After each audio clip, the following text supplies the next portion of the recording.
and the beginning of 33. And we were at the scene at the Jabbok where Peniel, two different origins of the name. We have that a lot in Genesis, don't we?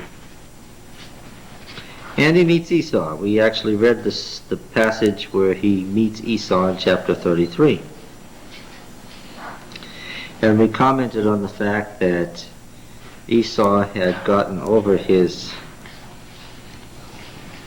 distress with his brother long since because Jacob had taken something from him that he didn't want anyway. And in fact, we commented on Esau's attitude toward Jacob, which was what? Yeah, he was proud of his success. He was happy for his brother. Jacob had what Esau didn't have and probably wanted, and that was domestic ability.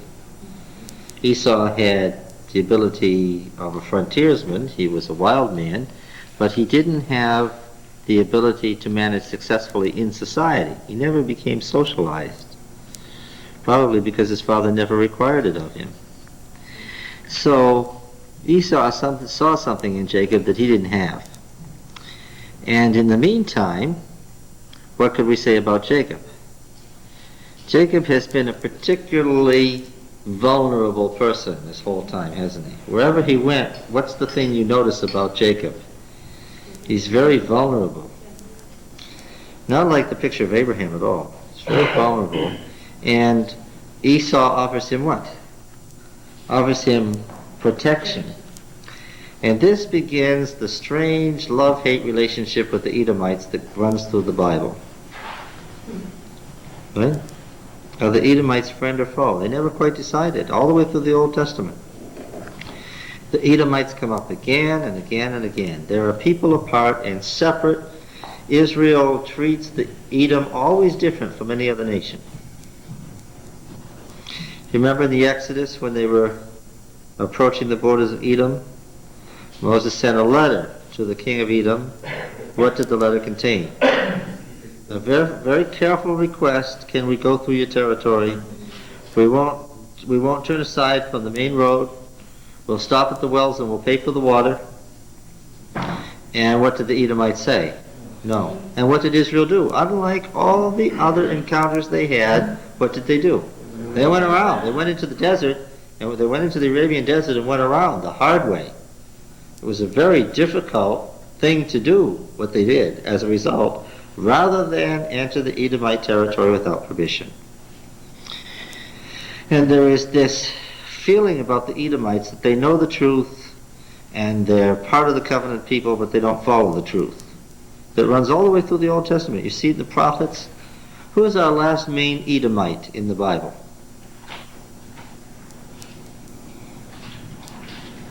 Sometimes the kings of Judah are fighting with the Edomites. Sometimes they're in league with the Edomites.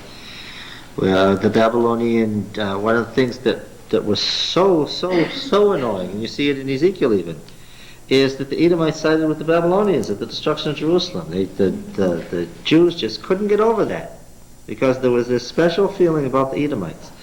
Well, the last big Edomite was, of course, Herod.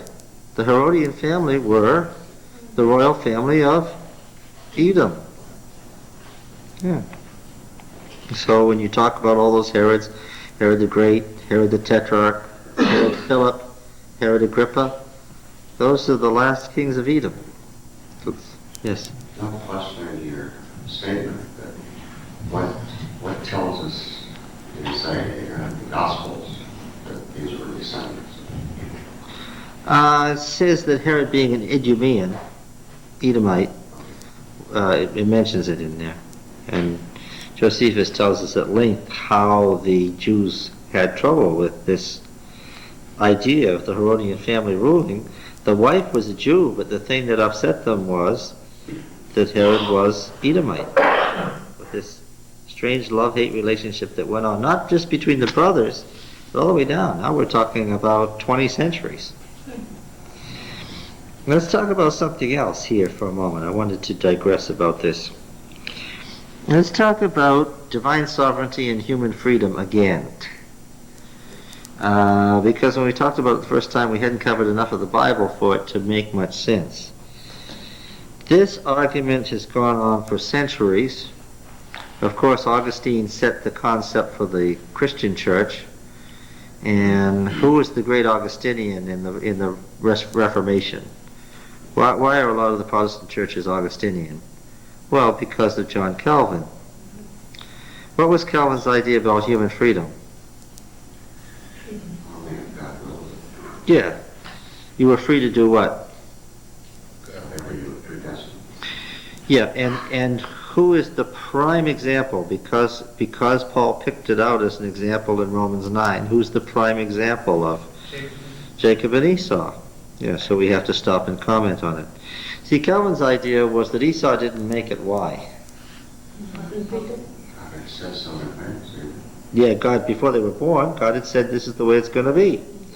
And therefore, Calvin's argument was, it says very clearly that this is what God determined, and that's what came to be. Esau came to be what God said he would be, and Jacob came to be what God said he would be.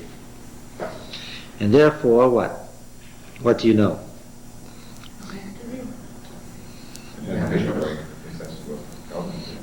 Calvin's view was that they were free to do what God had determined they would do.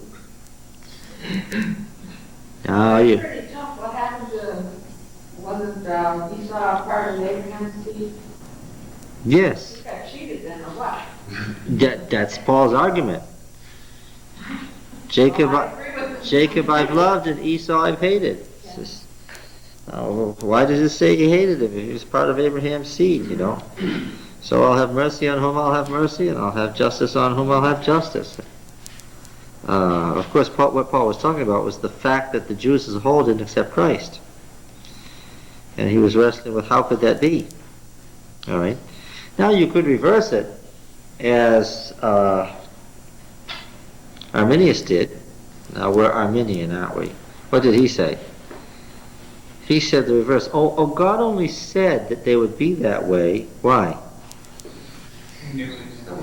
Because he looked into the future to see what they would choose, and what? He saw that they would choose this, and therefore that's what he said. So Arminius came from it in the opposite direction. Okay? And Adventists,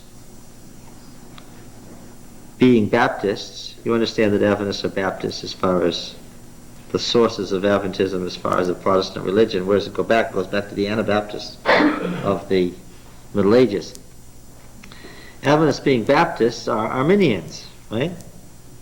And so if you ask an Adventist this question, his answer is going to be, God looked into the future, saw what they were going to be, and predicted it because that's what he saw they would choose. Right? So is that a more satisfying answer than Calvin's? Same result. See, you're either Calvinist or Arminian. What? Same result. Yeah, that's right. But the question is, even though you get to the same place, is whether you end up at that place because people chose it or because God willed it. I'm afraid so. I think that's good. We're lucky we didn't all have something written about it then. No, but Calvin and Arminius both extended it and said this is the way it operates for everybody.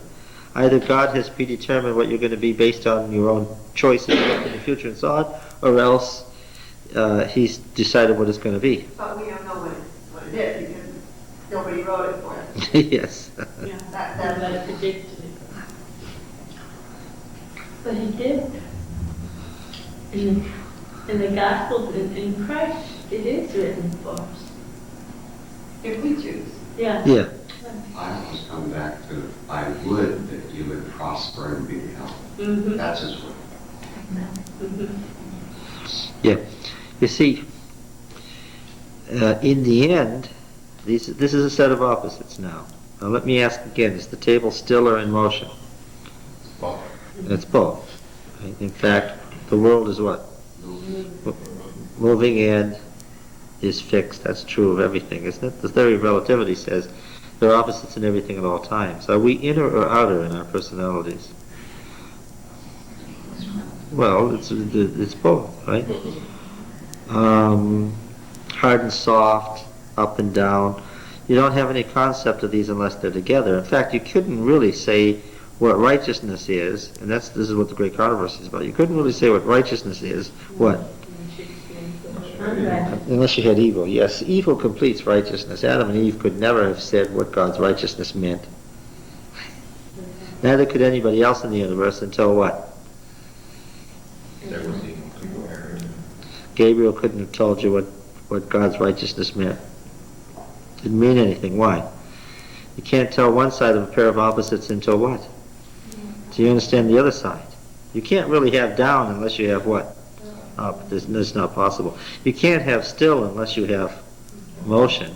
You can't have now unless you have then. You can't. There's no concept of now unless you've got then. Right?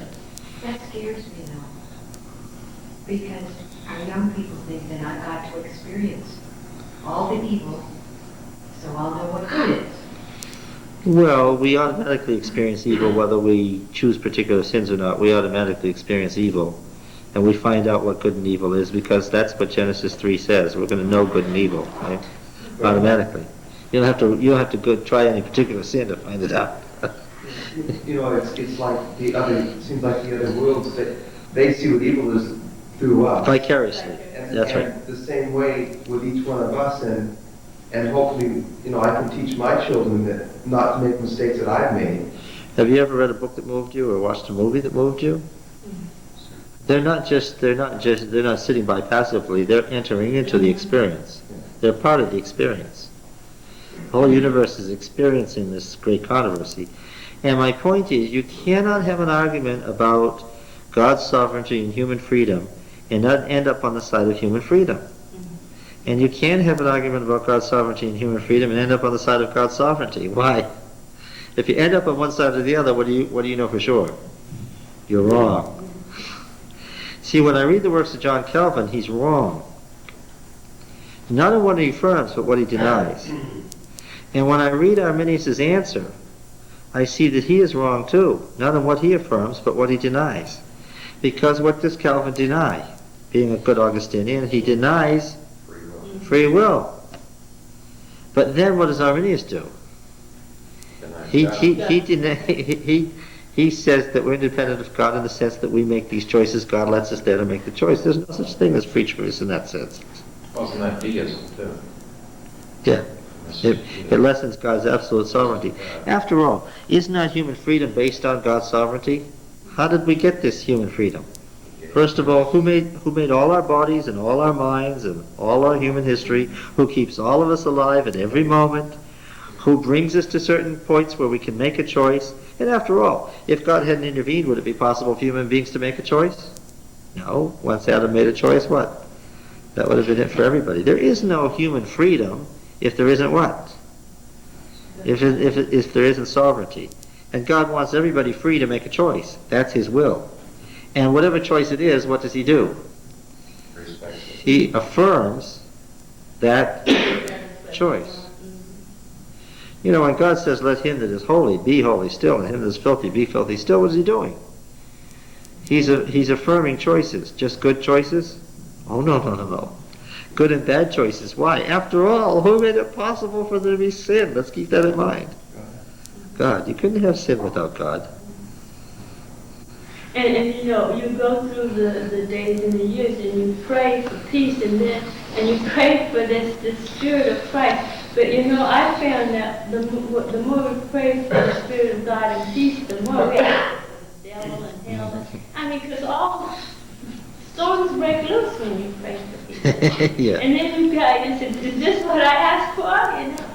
Well, but you may not have asked for what God wanted you to ask for. Well, And remember what Paul said about that. The Holy Spirit will interpret it to mean what God wants. God and the Holy Spirit will interpret our prayer to be what God wants it to be, right? Makes you wake up and take note. After all, couldn't Adventists today pray for world peace? Sure. Yeah. Is it going to happen? No. There's a country western song and one of the lines in it is, one of God's greatest gifts is unanswered prayer. Yes. I thought that made one of the strange emotions. See, the thing about it is, these children, whose children were they? These two, Jacob and Esau. Let's go back and remember whose children they were. They were Isaac and Rebekah's children. Now, how did it all happen in the first place? How did it happen? Do you remember? How do you, what happened? Abraham chose one. Here's how it happened. Chapter 25. It's verse 20. Isaac was 40 years old when he took to wife Rebekah, the daughter of Bethuel the Aramean of Paddan Aram, the sister of Laban the Aramean. And Isaac prayed to Yahweh for his wife because she was barren. And Yahweh granted his prayer, and Rebekah his wife conceived. So you can't get absolute free will out of Jacob and Esau. Why? How did it happen that Jacob and Esau came to be? In the normal course of things, they weren't even going to be there, except that what? God intervened and made these two kids. Okay. So right away, when you say that that they made these, if you give the Adventist answer, it's only half an answer. Oh, God looked into the future and saw what they would choose, and that's why He predicted what they were going to be. How did they happen to exist in the first place to make any choices? Because God brought them about with certain characteristics. I live now, I don't live in the 15th century. Does that affect my choice? Yes. They're my parents, not somebody else. Does that affect my choice? I was raised an Adventist, not a Catholic. Does that affect my choice? Yes, it does. And are we then, by the circumstances that God has placed us in, is our human freedom absolute? Oh, well, it is absolute, as long as you understand that it's absolute based on what? Yes. When I have to make a choice between good and evil that will determine my eternal destiny, my choice is what? Absolute, based on what? Based on the circumstances that God has created. And how many circumstances is that? All of them. That's why he said to Samuel, he looks on the inside. He's the only one who can make a fair judgment about any of us. That's why we always go wrong when we judge each other, because we're never able We don't know to. all the circumstances. Yeah. How could you possibly judge the variables in someone? No. But even before Isaac and Jacob and Esau, Isaac was also the result of God's special intervention. So, And may I point out that all this intervening of God over the centuries is what made us possible. Right? If God hadn't kept manipulating history, would our lives, even if the human race had reached this point, would our lives be what they are? Oh no, God is maneuvering here. He's determining destiny. So Determining destiny and predestiny is so fine though. I'm trying to understand what you said there earlier when we actually, it seems to me there's such a fine line of trying to understand what God has already decided that you will do because He knows your choice, but yet we are free to make that choice, and somewhere I'm losing it here. because there's only one choice that really matters, and that's the only one that God cares about. And that's the ultimate yes or no. Yes, that's right. Everything else is perfect. That's why Jesus could say, that Lazarus only slept, because that was peripheral issues. That wasn't the important thing to him. That wasn't the one that mattered. That's true. All the rest of this, God can, you can build this big stage play or big football game, and it doesn't really matter any of the little things that happen, because each player eventually gets his one chance to say yes or no, his ultimate chance to say yes or no. And that's the only one that matters. The rest of it is part of the play that God puts on for the rest of the universe. Yeah, but without all those little things, you can't even make that choice of yes or no without all those. Well, it's true that all those little things he talked about makes that yes or no choice possible. Right. The thing that I'm getting at is that there isn't any human freedom apart from God's absolute sovereignty. Calvin was right to affirm that God is absolutely in control of everything, and the reason that God can affirm every decision, whether it's a good or a bad one, is what? Because God's in absolute control and made the decision possible. And that's why Jesus chose Judas. Did he know? Sure. Oh, I'm sure he did. Well, yes, but then Jesus affirmed that by ordaining him and taking him around and so forth. And he said, I chose 12, he said, but one of you is a devil. Or even though he'd betray him. Yeah, yes, but how did Jesus act then? Did he spend less time teaching Judas, or did he? Yeah, God acts toward the human race as if all should be saved, but what? Not all will. Yeah, because God also the primary thing you got to understand is that God's sovereignty is that everybody have morality, that they have a moral choice, and that's a choice for good or evil. That's what the situation God set up. And then if somebody chooses evil, does God then say, oh, I had nothing to do with it? No. He takes responsibility for the whole great controversy. Right? But we're also kind of taught that we have many chances to change our mind. To come and go, yeah. At one point that down the road it can go back to. That's true. The character isn't judged by the occasional good deed or misdeed, but by the habitual tendency of the words or acts. Character means what is characteristic. However, there could be a certain day on which you made one choice that what? Was the choice that sent you one way or the other. Yes. Pivotal decision. Yes, a pivotal decision. There is such a thing. So, the whole thing about Jacob and Esau is their very existence and every choice they made was predicated on God's absolute sovereignty. Okay? So in that sense, yeah, God had absolute control over these events. And also, that doesn't diminish in the least that what? That they themselves were making choices.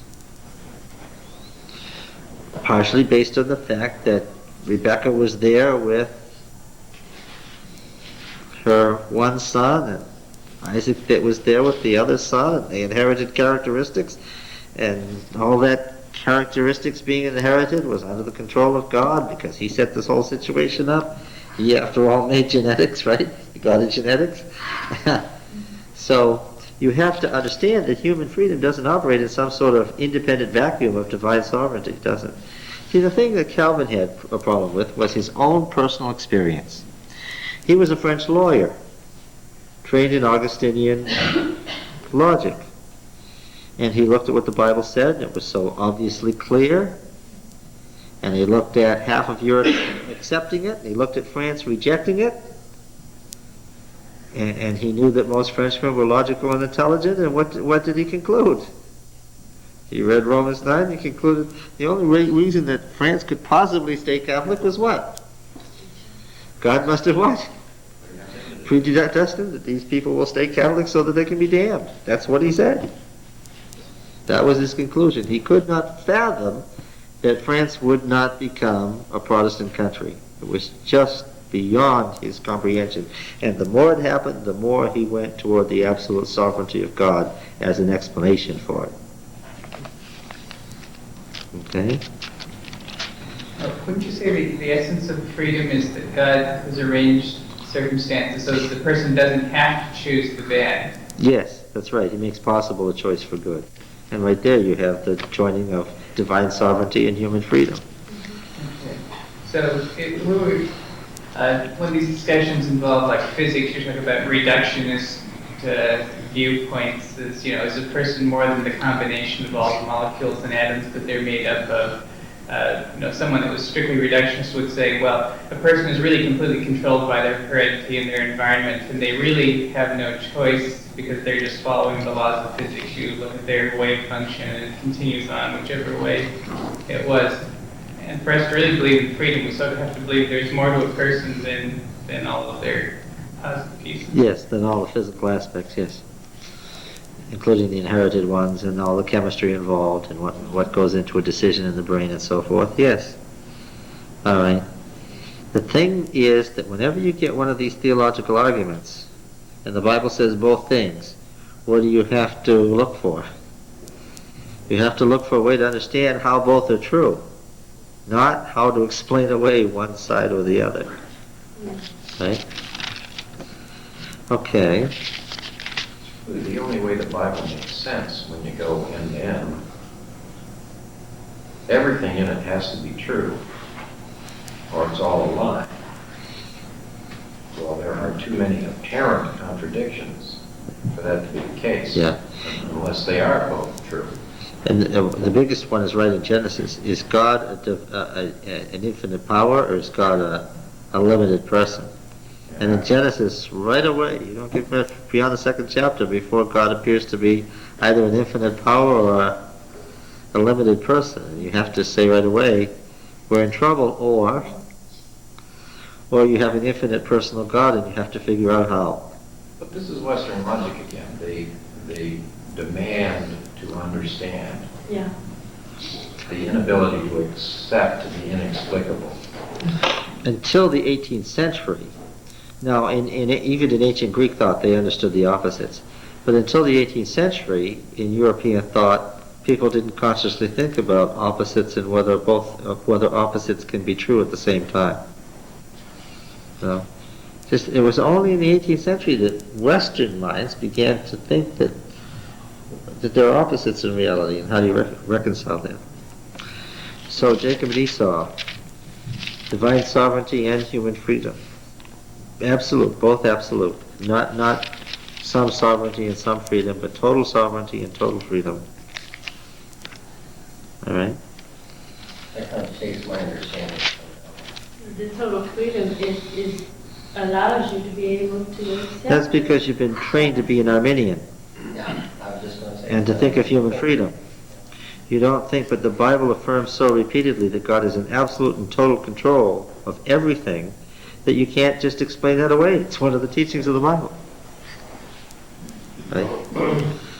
We're taught that that's so acceptable. Yes, but and consistently the way around it is not to say God caused or God determined. We use a Western word. We got allowed. It's Now that's the... see, Yeah. God doesn't allow things. God is God. He doesn't allow things. What? He makes them, right? He creates them. Is the devil alive now because he wants to be? No. Because God has allowed him to be? Look, he can't stay alive unless what? Unless God keeps him alive, and you should describe that as what? As allowing. Oh, I got to turn the light Yes, I on. forgot to turn it off. The Yes. second or third tape I watched that you presented, and I say, you almost just completely backed me up and started over at square one with my spiritual experience. Does that sound familiar? I just had an awful hard time with that. I'm not sure I'm through it yet. That's yeah, I understand. I understand. That's right. And yet, when I was 7 years old, I had this experience of getting very frustrated when I first learned how to read. My uncle gave me a Bible, and I began to say, well, God, come out of that. Anybody coming, I have a fellow worker who's a Roman Catholic, and her husband was once training for the priesthood, and he was going back this last year and reading the Old Testament again for the first time, and he was horrified. Because if you just come to it fresh with no preconceptions, see, evidence come with so much prior knowledge that we don't even know that we're reading the text with presuppositions, right? But if you just come to it fresh and blank, what do you discover it says? It says that God did this or that all over the place. It horrifies you. Yeah. But an Adventist will simply read that and say what? Oh, it doesn't really mean that. Yeah. Right? All right, now then, let's go back to chapter 33. You just can't pass through Jacob and Esau without dealing with this. Well,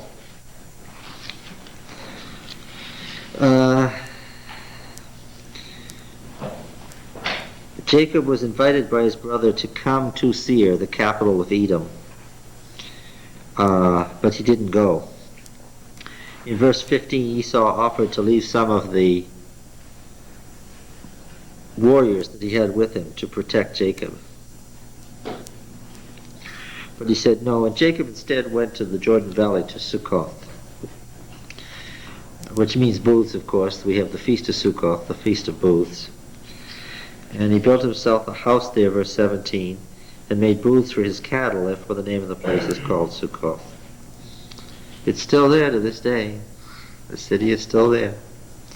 The tell is quite remarkable because the Jordan Valley is so flat you think you're in Iowa. And then there's the tell right there, rising up. And Jacob came safely to the city of Shechem, which is in the land of Canaan, on his way from Paddan Aram, and he camped before the city. Now, you understand these are from two sources that have been edited together. They're telling two different stories, but that's all right. And from the sons of Hamor, Shechem's father, maybe we should say Shechem's leader. We don't really have names here, right? Because Shechem isn't a personal name. We've seen this again and again. It's a what? It's the name of a city. A very ancient city. Shechem's father may be the prince of the city. He bought for 100 pieces of money the piece of land on which he had pitched his tent. There he erected an altar and called it El, the God of Israel. Remember that in Genesis, what is the name of the God they worshipped? Well, the Yahwist always says that this was Yahweh doing it. What's the name of the God? It's El, the head of the Canaanite pantheon, with various epithets. This is El, the God of Israel. Okay. Right. Now then, chapter 34. Something that is referred to again in Genesis 49 in the Testament of Jacob. Now Dinah, the daughter of Leah, whom she had borne to Jacob, went out to visit the women of the land. Do you notice right away the hand of the editor at work? Why? What has just happened? Jacob had just come home, and he couldn't go fast, and he couldn't accept Esau's offer to take him, because he said, what? The children are frail, and the flocks, if they were driven hard, even one day would die, and the children are little, and the flocks are calving, so I have to go very slowly. You go on ahead, and I'll come visit you later. Okay? And then now what has happened? The children are grown up, and what? and yes, and what are they like? That's what's most interesting. What are they like? What? They're like the Canaanites? They're worse than the Canaanites. The Canaanites weren't safe from them. That's what's funny. These people were dangerous. These are the people who are going to bless all mankind. This is an amazing story. And when Shechem, the son of Hamor the Hivite, is that right? No, Horite is the correct thing. This is a mistake on the part of the Masoretic text. It says Horite in all the other versions, and that's correct, because it tells us in so many places in Genesis that the Horites were the people who occupied the center of the land at this time. The prince of the land saw her, he seized her and lay with her and humbled her, and his soul was drawn to Dinah, the daughter of Jacob. He loved the maid and spoke tenderly to her. So it's not exactly a rape, is it? It's an attempt to get her to marry him.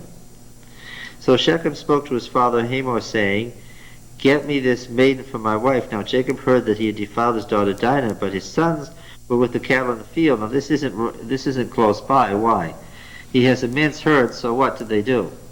They rotated the cattle. These sons could have been 20, 30 miles away, which is a long way away when you're walking. What did he decide to do? He decided to do nothing about this until his sons came home. So Jacob held his peace until they came, and Hamor, the father of Shechem, went out to Jacob to speak with him. The sons of Jacob came in from the field, and when they heard of it, and the men were indignant and very angry, because he had wrought folly in Israel by lying with Jacob's daughter, for such a thing ought not to be done. But Hamor spoke with them, saying, "The soul of my son Shechem longs for your daughter. I pray you, give her to him in marriage. Make marriages with us. Give us your daughters, and take our daughters for yourselves. You shall dwell with us, and the land shall be open to you. Dwell and trade in it, and get property in it," meaning become citizens, settle down. Don't stay resident aliens, don't stay Bedouin. There were distinctly different laws in Hurrian society for Bedouin as opposed to settled folks. And who was higher on the scale? The settled folks. Oh yes, the city people were higher on the scale. So this is an offer to make them equal citizens with themselves. saying, don't move any further, stay right here. Now, there was something in it for Jacob's family. Was there something in it for Shechem? Oh, sure. What did they note? These people had what they needed, which was what? Yeah, the immense wealth in the flocks. So the idea of the only daughter was a good idea. The only daughter was going to marry the prince, and what? And they'd become part of the ruling family and kinsmen, and everything would have been fine. Okay. Shechem also said to her father and her brothers, notice at this time that Jacob is letting the sons make decisions. Let me find favor in your eyes, and whatever you say to me I will give. Ask of me ever so much as a marriage present and gift, and I will give according to you as you say, only give me the maiden as my wife. So he offers whatever dowry price they ask for. Sons of Jacob answered Shechem and his father Hamor deceitfully, because he defiled their sister Dinah. They said to them, we cannot do this thing to give our sister to one who is uncircumcised, for that would be a disgrace to us. See, these people are not Canaanites themselves. They're Horites. The Canaanite population, being Semitic and being under the control of Egypt, would have been what? Would definitely have been circumcised. They are foreigners, and they want the security of being permanent members of the society too. And they recognize that the family of Jacob is Semitic, like the Canaanites, and this would give them some legitimacy there. So the sons understand all this sociological background, and they use this as an excuse. Only on this condition will we consent to you, that you will become as we are, and every male of you be circumcised. Then we will give our daughter to you, and we'll take your daughters to ourselves, and we'll dwell with you and become one people. But if you will not listen to us and be circumcised, then we'll take our daughter and be gone. Okay, that's the driving a hard bargain here. The words pleased Hamor and Hamor's son Shechem, and the young man did not delay to do the thing, because he had delight in Jacob's daughter. He was the most honored of all his family. So Hamor and his son Shechem came to the gate of the city and spoke to the men of the city, saying, these men are friendly with us, let them dwell in the land, trade in it. Behold, the land is large enough for them. Let us take their daughters in marriage, and let us give them our daughters. Only on this condition they will agree about the circumcision. Will not their cattle, their property, and all their beasts be ours? Only let us agree with them, and they will dwell with us. And all who went out of the city, gate of the city, hearkened to Hamor and his son Shechem, and every male was circumcised, all who went out of the gate of the city. So that's every adult male. So on the third day when they were sore, two of the sons of Jacob, Simeon and Levi, the twins, right?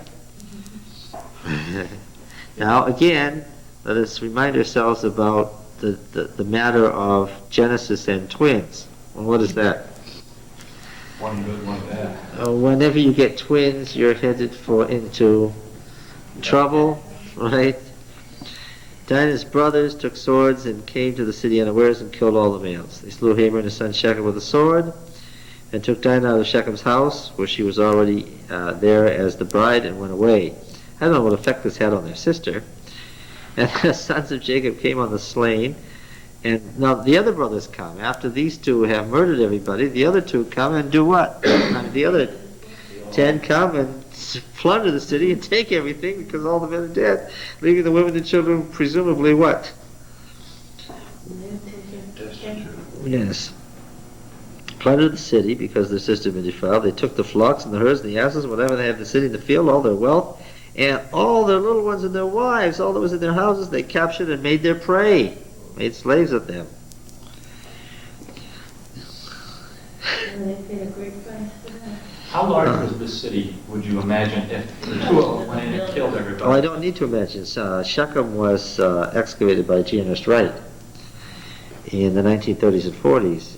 That's the very excavation, that's the very city on which most archaeologists who are alive today cut their teeth. This was the city that was excavated that Siegfried Horn first went and worked on with G. Ernest Wright. And you know, Wright was William F. Albright's great disciple. Albright was the first American archaeologist, and then Wright excavated this city of Shechem, and it was the key excavation in the modern development of Palestinian cities. It's right there between the two famous mountains, the Mount of Blessing and the Mount of Cursing, Ebal and Gerizim. It's right there in the valley. And the tomb of Joseph is there. The Canaanite city has been excavated. It's about 30 acres. How large a population? Oh, could have been as many as 2,000 people. Yeah. And since they probably lived in close proximity, not scattered out like... Oh, it was very crowded. People were crowded inside those cities, yes. That's right. Because they're all inside those walls. Massive walls, just tremendous, just incredibly huge walls. Think how people worked in those days for their own protection. Around the water system there. But wouldn't the walls also have protected them from the desert winds and the sand? Yeah, it's not very deserty there. This is along the top of the mountain range. This is a pass in the mountains where it's quite green and wooded. Okay. This is the famous West Bank. This is right in the heart of the West Bank, where we hear about the Palestinians today fighting against the Israelites, the Israelis rather. Different group. Then Jacob said, what will Jacob say? Verse 30. Jacob said to Simeon and Levi, you have brought trouble on me by making me odious to the inhabitants of the land, the Canaanites and the Perizzites. My numbers are few, and if they gather themselves against me and attack me, I shall be destroyed, both I and my household. But they said, should he treat our sister as a harlot? Well, the answer to that is no. And the other question that might be asked is, should you then murder everybody? Yes, and the father of Shechem, Hamor, and Jacob are presented in this picture as older, more careful. They'll work things out. They'll solve things. Whereas the sons, what? First of all, the son didn't get her as a wife by raping her. I mean, it was his fault in the first place. He's presented as out of control. And then what? And then his counterparts, Jacob's children, are out of control, and there's a clear dichotomy here. This is at a time when the sons are young men, right? But they're adults. He's letting them make some decisions, right? It's going to be a long time But later. it seems like the fathers don't have to let them. They're just disregarding the fathers and going... Oh, yeah, that's one of the points that's being made here. That what? These children what? In a patriarchal system, it didn't matter how old they were or how old the father was, what? Supposed to obey. Yeah, he should have had absolute authority over them. And does this present Jacob in a particularly good light? No, this is not a very good picture of Jacob. He's what? He's let his family what? Get out of control. Yeah. Maybe that's what happens when you have too many wives. Oh, you haven't been here, but the Yahwist absolutely traces again and again the problems in these families as a result of polygamy.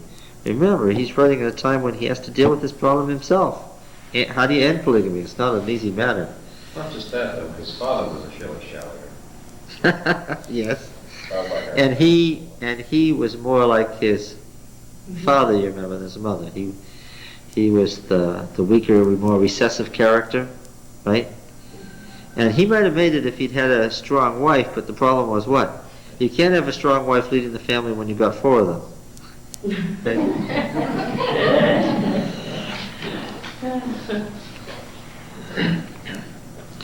But if he had all his children, because they had one wife who would say, you're going to sleep with this one tonight, you're going to...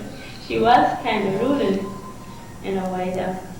Well, the one that most ruled him was the wife he favored. Yeah. And she was the one who was least likely to do what was right on any given occasion. Question. What is chapter 34 doing in here? Why is it in Genesis? What does this contribute to the ongoing narrative? Presumably lots of other things happened. Why did this get included? Well, you mentioned it referenced in Genesis 49 when I did say that, didn't I? Good of you to he's talking connect it. about the cruelty, wasn't he? He was saying of Levi and these excuses why they shouldn't have had the birthright. Yes, that's exactly right. And also, He has to explain how it happens that Simeon and Levi have lost their birthright. We're going to find out that Simeon, though the eldest brother, even with twins as an elder brother, doesn't get the birthright, and Levi gets none at all. And he's tracing it back to this event. That they were leaders all right, but what? They were leaders in the wrong direction. They were disastrous leaders. He's going to talk more about this, but he needs to explain the status of Simeon and Levi in Israel. That's what it's doing here. So it's not just about these two original, it's about where they are in Israel today at the time he's writing. Yes. They blew it, and then they end up as the religious leaders, believers. How could it? He's going to explain that later. Is that what's wrong with the ministry?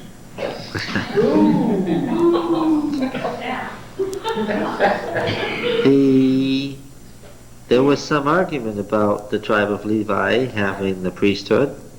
There was some argument about that. But it's God ordained, isn't it? He's at the first step right now. First of all, he's telling you the story so that there's no question as to what happened. He's not skirting the issue, okay?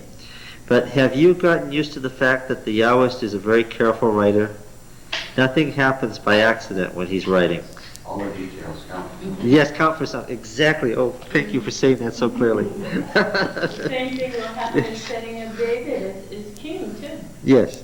Now look, you cannot imagine that a story this long and detailed is here by accident. Yes. He's setting you up for something. And you know that the Yahwist will often set you up for something without telling you what it is, or without being ready to make his point just yet. And then he'll go on, but he expects you what? To remember. Okay. So what it's doing here is it's the first step toward why is Simeon not the leading tribe and why is Levi the priesthood? Okay. This is also part of Jacob's growth experience as Jacob's father. Yes. Eventually, well, now you're going to, see, you're going to make me run ahead of, the Yahwist wrote the book a certain way. And I'm going to refuse to blow it by letting you get to where he doesn't want me to be until chapter 49. Wasn't Reuben the oldest son? It's Reuben, Simeon, Levi, Judah. Yes, but Reuben, You have to work down through all but three of them before you get to the... he's got a different reason for Reuben. We're going to get to that. Reuben wasn't even a possibility. And he's going to explain why in a moment.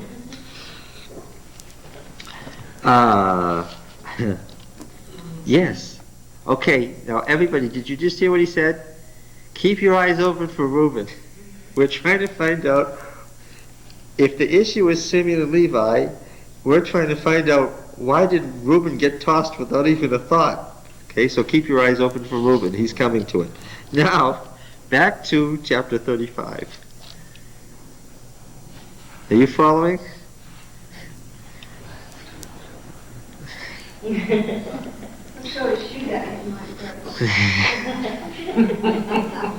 The tape is running. I'm not going to comment on that. El said to Jacob, now notice this.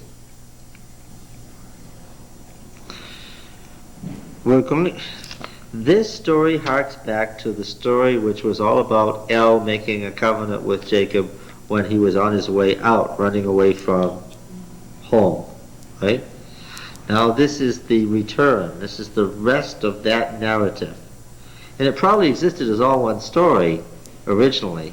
But why has the Yahwist taken this pre-existing story and cut it in half and put one part there and one part over here? Because he's running a more or less chronological narrative. right?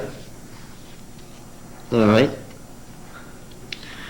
Now this, when it says that El said to Jacob, "Arise, go up to Bethel and dwell there, and make an altar to the El who appeared to you when you fled from your brother Esau," we know, and we also know by the way God communicates, whether God is near or far off, the nature of the covenant and so forth. We know a whole bunch of things, the nature of the syntax.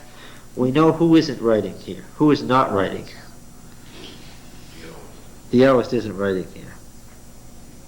He gives a different explanation for Bethel. The Yahwist has a completely different explanation for Bethel. "Arise, go up to Bethel and dwell there, and make there an altar to the God who appeared to you when you fled from your brother Esau." So Jacob said to his household, all who were with him, "Put away the foreign gods that are among you, and purify yourselves, and change your garments, and let us arise and go up to Bethel, that I may make there an altar to the El who answered me in the day of my distress and has been with me wherever I've gone." So they're going to enter into a covenant with El at Bethel, which is a sacred site. It's not surprising that this keeps coming up again and again in connection with the shrine at Bethel, which was the central temple of the northern kingdom. Okay? Connected with Israel. What's this man's name? Israel. What was the name of the northern kingdom? Israel. And this was the central shrine. It's not a surprise, is it, that the general theory is that the Elohist was the chief patriarchal writer in the northern kingdom of the shrine at Bethel? That the Bethel temple was the place that housed these original stories about the patriarchs that were integrated with the Yahweh stories? You follow me? Where did we get this Elohist writer who's been integrated into the Yahweh, who's been edited into Genesis? Probably from Bethel. Why? Bethel remained a temple to El, and even in the late Old Testament, the temple there is not a temple to Yahweh, it's a temple to what? To El. It's the house of whom? Bethel, it's the house of El. Okay? It's the house of God, meaning the great God, the high God. Right? Was there any rivalry between these temples? Did the temple at Bethel have any rivalry with the temple at Jerusalem? For hundreds of years, until it was finally closed down by Josiah, right? Now then, let's see here. So they gave to Jacob all the foreign gods that they had, the rings that were in their ears, and Jacob hid them under the sacred oak which was in front of Shechem. There's a lot of these sacred groves, aren't there? And the patriarchs seem to be camping by them a lot. As they journeyed, a terror from El fell on the cities that were around about them, so that they didn't pursue the sons of Jacob. And Jacob came to Luz, that is Bethel, which is in the land of Canaan, he and all the people who were with him, and there he built an altar and called the place El, the God of Bethel, because there God had revealed himself to him when he fled from his brother. And Deborah, Rebekah's nurse, died, and she was buried under the sacred oak below Bethel, so the name of it was called the Oak of Weepings. God appeared to Jacob again when he came from Paddan Aram and blessed him. And El said to him, "Your name is Jacob. No longer shall your name be called Jacob, but Israel shall be your name." So his name was Israel, which means Prince of El. Right? Now then, have we had anything about this naming Israel before? Yeah, like many years before. How come? Yeah. You should know the answers to that by now. Where is it? Chapter 32? Where he crossed the river when he fought all night. So what's the answer to her question? Again and again and again, we have seen more than one etiology for, what does etiology mean? Study of origins? We've seen more than one etiology for a name. In the case of the name Isaac, how many explanations were given? Not one explanation, but how many explanations were given for the name Isaac, why he had that name? Three. What were the three? No. Abraham was that. Abraham laughed the first time God told him, but Abraham kept it from Sarah for more than a year. Then Sarah was standing behind the tent door and she laughed. And then after the child was born, she was so happy she was bouncing it on its knee and it was laughing and she laughed, and so she called its name Isaac. There are each of them about a year apart. There are three different explanations for how the name Isaac came to be. Okay? And they come from three different sources. Right? The priestly genealogists remembered it one way, the Yahwists remembered another, the Elohists remembered another. What's the explanation here? Did the name Israel come from the night of wrestling, or did it come from the covenant at Bethel? What does it depend on? What? Who was writing that? Probably from two different sources, probably. It is indeed. It is indeed. And the problem, of course, is that you have one explanation as the Yahweh incorporates it into his narrative, and another explanation as we have it here. Now, who do you think was probably correct here, the Yahwist or the Elohist? Take a guess, Roy. No. It's the name has to have originated from one place or the other. What's the more likely origin of the name? Probably one of the book from Memphis. Yes. You like that explanation better? And let's see. It probably was just re-emphasized, isn't it? Yeah, he said, "Your name shall not be called Jacob, but Israel, for you have striven with God and with men and have prevailed." And what does Israel mean? Prince of El? I don't think so. I disagree with you. Which would be the more logical citing and timing for the name, the Prince of El, or El's man? El's chosen man, El's chosen prince. What does Bethel mean? House of El, right? Yes. And a covenant is made with Jacob at the house of El by, what's he called there? By El, the God at Bethel, and he's changed his name to Yitzer El, Prince of El. El's chosen prince. It fits much more completely and compatibly into a covenant ceremony in the sacred site at Bethel. But would he have been making a covenant with the wrestler, with the angel as well, the man as he wrestled? No, because the Yahwist wants you to believe that the person he wrestled with was what? Yeah. Was Yahweh. Mm-hmm. And we would expect a name that had some element of Yahweh in it. It should end with Yah. The name Israel appears in the Old Testament, Prince of Yahweh, more than once. Oh yeah, there was such a name. And I would have expected, had it occurred initially at the Jabbok, and had Yahweh's name been known, that he would have been Israel. In fact, however, when you get to Exodus, in the narrative in Exodus is emphatic that the name Yahweh is first known when? Yes, when it's revealed at the burning bush. Let's see, let's look at this. El appeared to Jacob again, verse 9, and El said to him, verse 10, "Your name is Jacob, no longer shall your name be called Jacob, but Israel shall be your name." So he called his name Israel, and El said to him, I am El Shaddai, which means what? What is it? Yeah, from the old Shadu, the old Akkadian meaning cosmic mountain, right? So it literally means what? I am the El of the cosmic mountain. You all have the picture of the cosmic mountain in your mind, with the heavenly court convened on the cosmic mountain. That El wasn't a soul god, he was the high god, right? All right. There's some question, Roy. How much did the patriarchs conceive of El as a monotheistic god or a henotheistic god? What does henotheism mean? Worship of... No, that's polytheism. Yeah. Henotheism is the worship of the high God. There's a question about whether they were henotheists or monotheists. Now in Daniel, when Daniel says the Most High God, that sounds like henotheism, but eventually you find out what? Daniel's not a henotheist, what is he?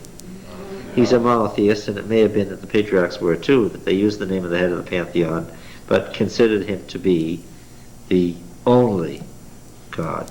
But then you find right in the patriarchal families, what did they have? They had these household gods, which they had to put away so they could go visit the high God. I was going to ask you a question about that. You said, I don't know, quite a while ago, that Rebecca took the gods from her father because that was the way she had the birthright. Legally, she inherited the birthright by Did she doing give it that. all away by burying them in the tree? Oh, I don't think it's the same gods. I think that they were just prone to pagan practices. And they're not thinking of The very same ones, I think they're just thinking of the fact that there were various kinds of gods in their possession. And they have to put them away so they can go to Bethel. So the Bethel covenant, I can tell you, even if they thought of El as the high God, the Bethel covenant was a covenant with what? With one God to the exclusion of all others. Yeah. I am El Shaddai. Now, how did this this God of the cosmic mountain get to be translated God Almighty so easily? Well, that's a traditional Jewish translation from later centuries, isn't it? Be fruitful and multiply. This is the original command of El in Genesis 1, and also the command of El at the giving of the covenant to Noah. Okay, so now you see the Elohist has it running this way. The command of God at creation, the covenant with mankind at creation, right? The covenant with mankind after the flood, right? The covenant with Abraham, which is a blessing on all mankind, and now he has it, a covenant with Jacob. So that makes this covenant of Bethel very, very important. It's a major, it'd be the most significant covenant. That's why Bethel commanded such preeminent position among temples. This was the site where El made the new covenant with Israel.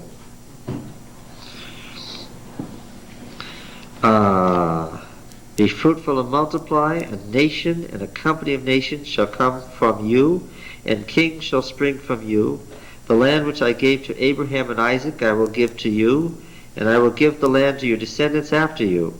And El went up from him in the place where he had spoken with him. And Jacob set up a pillar in the place where he had spoken with him, a pillar of stone. This is a stone stele. And he poured out a drink offering on it and poured oil on it. So Jacob called the name of the place where God had spoken with him Bethel. All right. They journeyed from Bethel. Well, they didn't live there. Why? This was the sacred site par excellence. They went to visit it to make a covenant there. The covenant having been made, they left. Some distance from Ephrath, Rachel travailed, for she had hard labor. When she was in the hard labor, the midwife said, "Fear not, for now you have another son." And her soul was departing, for she died. Here's the text for life after death. It's frequently referred to in the Bible. As her soul was departing, meaning it's on its way to heaven. As long as you remember that Ruach means what? Wind. Her spirit, her wind, her breath, as her breath was departing. Does that get you anywhere? No, not unless you read something into it. As her breath was departing, for she died, she called his name Benoni, all right, son of my sorrow. Her father called his name Benjamin, son of the right hand, which is a good omen. So she named him something about her grief that she was dying. Jacob couldn't live with that, right? If he left that name, it would be a constant memory to him of Rachel's death. So he gave him the opposite name, the son of good fortune, the son of the right hand. So Jacob died, and she was buried on the way to Ephrath, that is Bethlehem. And that's how Jacob weeping, Rachel weeping because of her children in Bethlehem got started. Because she died in the village district of Bethlehem. And that's where her tomb is. Jacob set up a pillar upon her grave. It's the pillar of Rachel's tomb. It's there to this day. Israel journeyed on and pitched his tent in the Tower of Eder, the tower being in the vineyard, of course. While Israel dwelt in that land, Reuben went in and lay with Bilhah, his father's concubine, and Israel heard of it. Is anybody here still awake? They were really getting out of hand. Quickly. Are we supposed to be watching for Reuben? Among That's why You can't put anything over on this group. Okay, let's go back here and see where the first list was. Bilhah, let's go back now. Chapter 30. she was going to give him truth.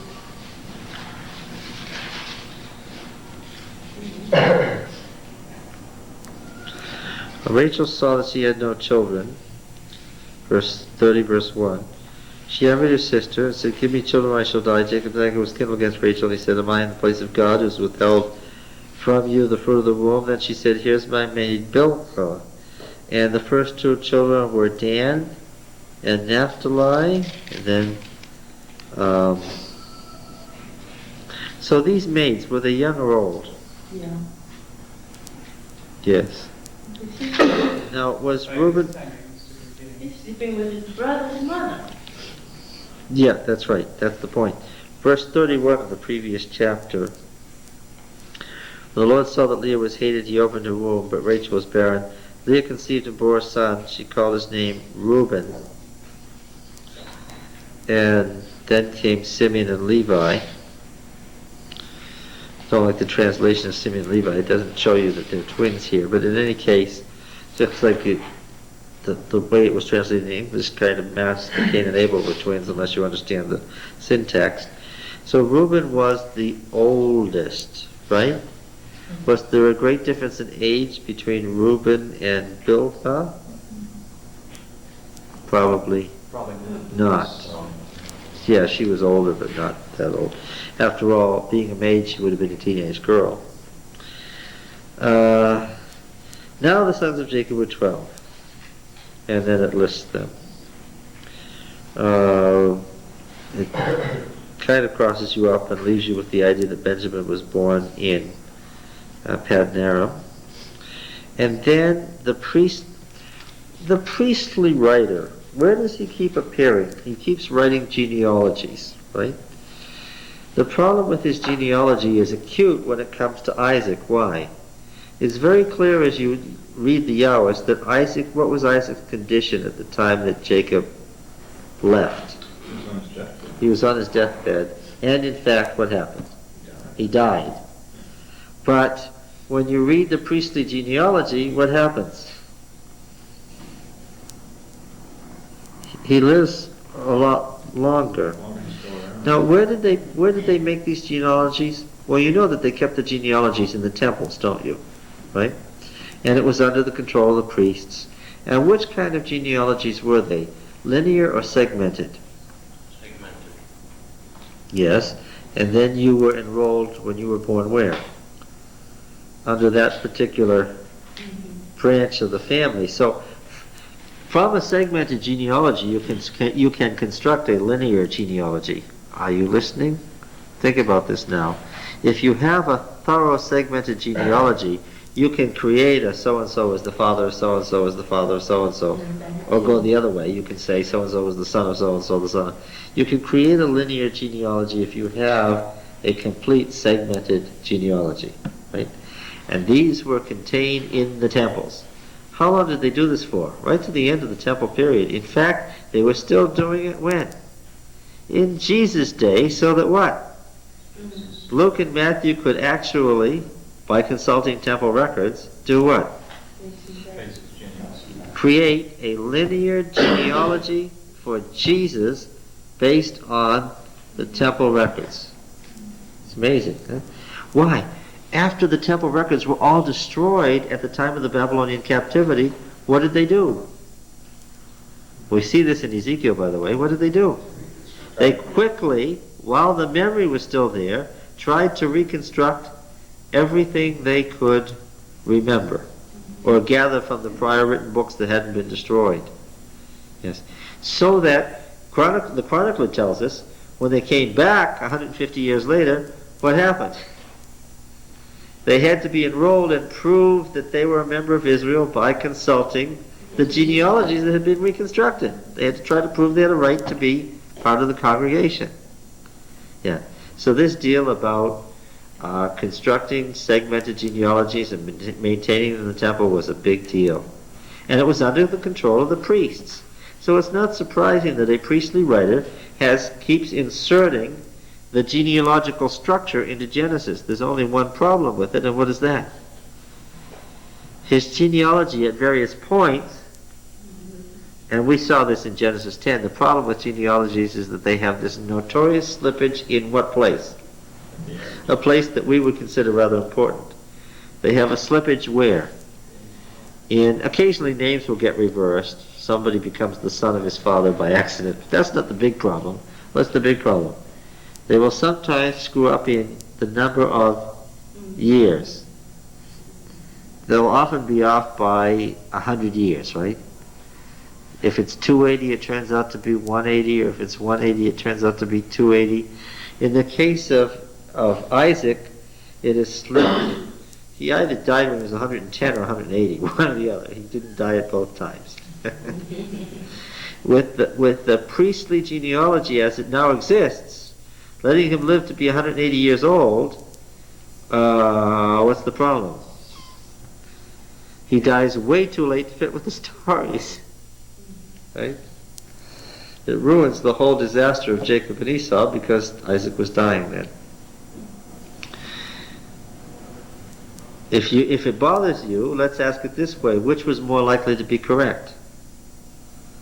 Well, the narrative makes a big point about the fact of Isaac's death, whereas the genealogy is recording a number. And the numbers were notoriously easy to confuse. The genealogy is less likely to be correct than the narrative. All right, now then, the generations of Esau, and here we are. Why this? There's a whole chapter devoted to a genealogy of Esau. Well, I think I've already probably given you some idea of it. By the way, this doesn't go very far. This tells us that this genealogy is constructed about the time of the Exodus. It doesn't get down very many generations. Why this? Because at this point, is Esau considered a foreigner in the same sense that Hagar is? He was the twin. He's not like Hagar and Ishmael. He was the twin son of Jacob. Who was his mother? Rebekah. And his father was Isaac. He's in a different place from his uncle. Right? He's the grandson of Abraham. He is the son of Isaac. He is not considered a foreigner who's sent away. Right? He's still part of the covenant people. And Edom is, by extension, part of the covenant land that was promised to Abraham, and they treated as such in Genesis. Ergo, Moses' careful, respectful dealings with Edom. Why? May not be following the truth, but what? Members of the covenant race? Yes. Twin brother to Israel. Have to be careful how you deal with them. Right? Edom has a different place in that. What's this doing? This is tracing the history of Edom from the man to the Exodus. It's bringing the folks right up to date to the time of the Exodus. Okay? I don't want to read all these names, but it's theologically important to understand why it's there. Who who do we find among these names? Yeah, in Basra, one of the kings in Basra. Huh? Right on the edge of the Great Arabian Desert, right there south of Moab, on the northern end of Edom, and just one of the most dramatic city, clinging right to the edge of the cliffs, looking out over the Jordan Rift. Our Jobab, with the reduplication of the B, our Job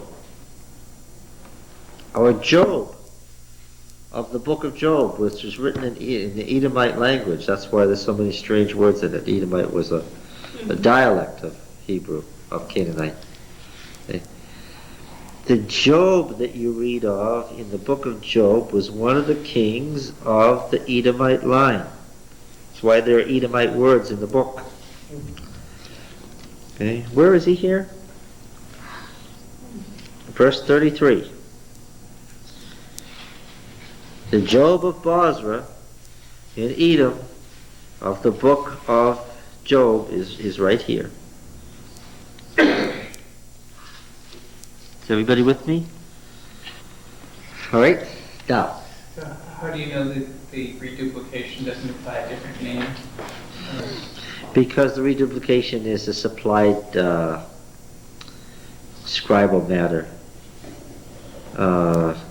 Did some of the other... This isn't in the original. You understand, this is the work of the Masoretes in the 4th to 9th century A.D. Has nothing to do with the text. All right, now then. Job was a prince. What? So Job was a prince. Yes, he was the greatest man of the East, it says, in Job 1.